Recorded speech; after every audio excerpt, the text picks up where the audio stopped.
Hi, magandang araw sa ating lahat. Welcome po sa Kuya JC's Sharing. Paalala ko lang po, ako po ay hindi nagtuturo ng isang doktrina. Ito po ay hango sa aming paniniwala as Pentecost at base sa aking devotion. So our word for today is acceptance. Sabi sa may John 1:12, "Yet to all who did receive, to those who believe in His name, He gave the right to become the children." Acceptance for us as Pentecostal or yung mga Baptist or yung Protestant, we believe in acceptance. Acceptance means you welcome Christ in your life as personal Savior and Lord. It is true prayer. Bakit po personal? Ito ang gusto ko lang i-clarify. Personal means ang kaligtasan natin ay individual.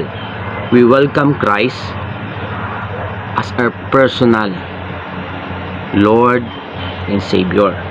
It is true prayer.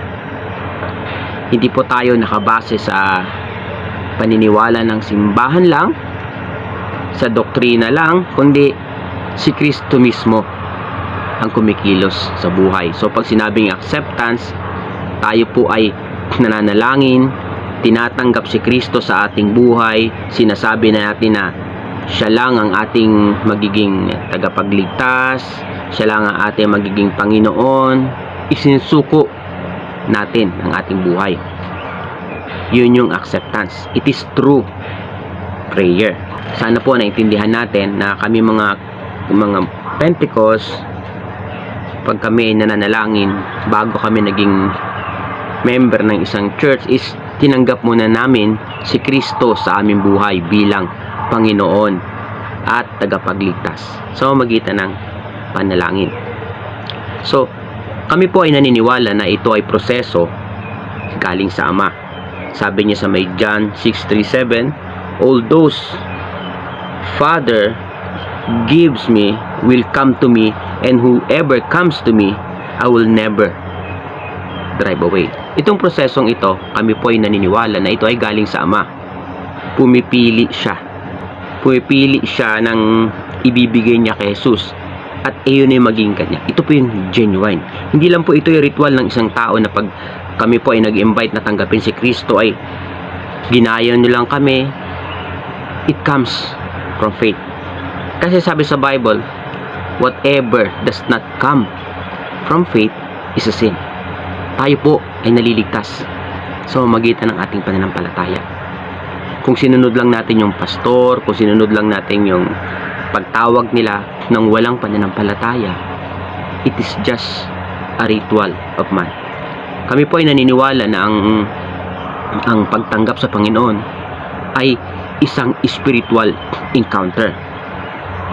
Sabi po niya sa may Ephesians 1:13, "In Him you also, when you hear the word of truth, the gospel of your salvation, and believe in Him, you are sealed with the promise of the Holy Spirit." So, there are three process na nangyayari sa acceptance. Una po, conviction. Para nakukonvict ka, na-realize mo that you are a sinner, kaya ka nagre-repent. Yun ang unang process ng pagtanggap sa Panginoon. Tayo po ay nagsisisi sa ating kasalanan. Kasi wala pong isang mananampalataya na magiging lingkod ng Diyos kung hindi siya naniniwala na siya ay makasalanan. Si Kristo po ay napunta dito sa sangkatauhan para sa makasalanan, hindi para sa righteous. So ang conviction ay ginagamit ng ating Panginoon para tayo ay magsisi, para tayo ay lumapit, sapagkat ang kabayaran ng kasalanan ay kamatayan, ngunit ang kaloob ng Panginoon ay buhay na walang hanggan. Sabi yun sa Roma 6:23. So ganun po talaga, pag tayo makasalanan, pupunta tayo doon sa tinakda niya, sa impyerno. Pero kung tayo ay magsisisi at si Kristo ang mamumuhay sa ating bilang Panginoon at tagapagligtas, tayo makakaiwas po tayo doon. John 3:16, "For God so loved the world that He gave His only begotten Son, that whosoever believeth Him should not perish, but have everlasting life." Conviction. Alam mo yung conviction, pag gumagawa tayo ng kasalanan. Ito ang ginagamit ng Panginoon. Nalalaman natin na mali yung ginagawa natin. Kaya tayo nagsisi. Diba sabi niya, He is faithful. 1 John 1:9. If we confess our sin, He is faithful and just to cleanse us from all unrighteousness. Ito po ay paglapit. Ito po ay, ang acceptance po ay spiritual encounter through conviction. Kaya nga pag may ginawa kang masama at ikaw ay Christian na, may nararamdaman ka sa katawan mo, kinukonvict ka. Kunyari, ikaw ay Kristiyano at malakas ka pa rin uminom, habang umiinom ka, kinukonvict ka. Kaya unti iniiwasan mo. Kasi hindi yun maganda sa katawan mo. At hindi yun maganda sa pagkatao mo. There is a conviction. Yung pagbabago mo ay hindi lang nanggagaling sa iyo, through conviction of the Lord. Pangalawa, confirmation. There is a confirmation coming from God and confirmation coming from you. Pag tinanggap mo na si Jesus, alam mo na ikaw ay Kristiyano, hindi ka na nagdadalawang isip na, ano ba talaga ako? Alam mo na kung ano ang tama mong gawin. You are confirmed as Christian. You are confirmed as a child of God. Kasi kinonfirm yung Panginoon. Sabi niya, when you hear the word of truth, ito ay sa pamamagitan ng pakikinig ng salita ng Diyos. Faith comes from hearing and hearing and hearing the word of God. Nung may nagturo, may nag-share sa iyo, nakinig ka, nang ikaw ay maniwala, ikaw ay na-convict na makasalanan ka nga, at doon kinonfirm mo na kailangan mo si Kristo sa buhay mo. Hindi ka nalalabas. Kung lumabas ka man, ibabalik ka ng Panginoon because you are a confirmed child of God. No one can ever snatch you from Christ. Kasi confirm ka eh. Hindi ka fake. Galing yun sa spiritual encounter. Galing yun sa pananampalataya mo na si Kristo ay namatay at nabuhay para sa iyo.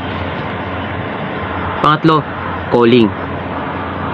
Lahat po ng nag-accept sa Panginoon at na-confirm na siya ay Kristo, sa anak ng Diyos, may calling.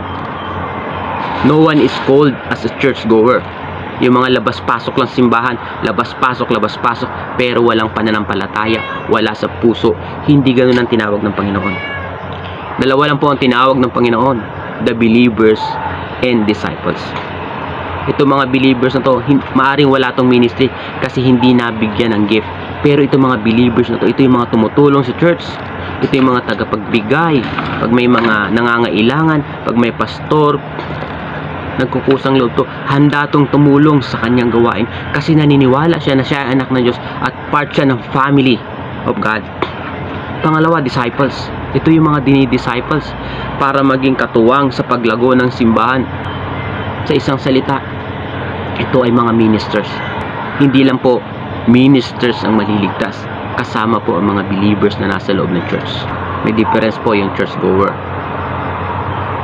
Yung mga believers, lumalago ang kanilang pananampalataya, kaya dinededicate nila ang buhay nila sa Panginoon. Yung mga minister, dinededicate nila ang buhay nila sa pagsisilbi, paglilingkod para lumago ang kanilang church. So tandaan po natin, sa acceptance po may nangyayari because it is an spiritual encounter. Hindi po ito process man, hindi po ito rituals. Hindi natin pwedeng baliwalain. Pag tayo po ay na-convict sa pamamagitan ng pakikinig ng salita ng Panginoon, lumalapit tayo sa Panginoon. Lord, kailangan kita. Maging Panginoon ka, tagapagligtas ng aking buhay. Sinusuko ko po ang buhay ko sa iyo. Lalo na pag ikaw ay hirap na, ikaw ay lubog na sa kahirapan, sa kasalanan, binibigay mo ang buhay mo sa Panginoon. Yun ang acceptance para sa amin. Maring hindi naintindihan bakit kami mga Kristiyan tumatawag kami na acceptance. Because we want the people to unite with Christ. Hindi mag-unite sa aming religion.